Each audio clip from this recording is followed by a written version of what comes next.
May isang dalaga mula Cagayan de Oro City ang nagmistulang Disney princess. Close na close kasi sa kanya ang isang napaka-clingy na ibong Maya. Bakit naman kaya? Kuya Kim, ano na? Ang mga Maya, likas na mailap sa mga tao. Pero hindi ang bayang ito. Maya-mayang dumadapo sa tinuturing nitong best friend, si Angela mula Cagayan de Oro. Nagpapalambing.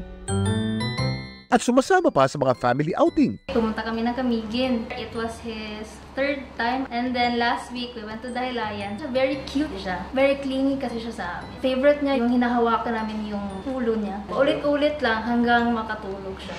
Spoiled pa raw ito. Kung ayaw niya sa pagkain namin, mag-iingay din siya. Chup, chup. Ang Maya ni-rescue raw ni Angela. Ang cousin ko, may nakita siyang bird's nest na nahulog. May isang bird na nakasurvive. My cousin decided to bring it home.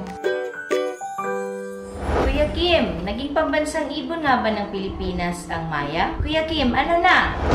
Ang kinikilala noong pambansang ibon ng Pilipinas, isa ngang Maya, ang longkura at trikapilya o mayang pula. Reddish-brown yung kulay niya. Tapos meron siyang black na ulo. Ayun yung chestnut moon niya. Yun ay indigenous dito sa Pilipinas. Ibig sabihin, native siya, nakikita rito. Pero nakikita rin siya sa ibang parte ng Asia. Pero taong 1995 nang pinalitan ito ni Pangulong Fidel V. Ramos ng kinikilala natin ngayong national bird, ang Philippine Eagle. Iba pa rin ang dating ng Philippine Eagle, majestic ang dating at predator siya. Kumbaga, mas mataas ang kanyang rango. Pero ang pulang Maya, iba pa sa mayang madalas nating nakikita na may brown, itim at puting balahibo. Ang tawag naman dito, mayang simbahan o Eurasian tree sparrow. Kasi nakikita siya commonly sa mga simbahan. Yung kulay brown na nakikita natin, hindi yun taga-Pilipinas.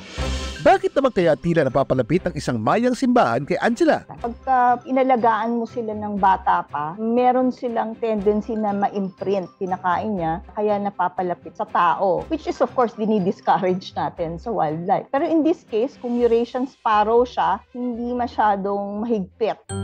Samantala, paglilinaw ni Angela, malaya daw na nakakalipad ng kanyang alaga pero hindi raw ito tumatakas. At lagi daw bumabalik sa kanya, kaya hanggat hindi raw umaalis ang ibon, tatanggapin niya ito with open arms. He's always with us. Feel niya tao kasi siya eh. Hindi ko rin alam if alam ba niya na ibon siya.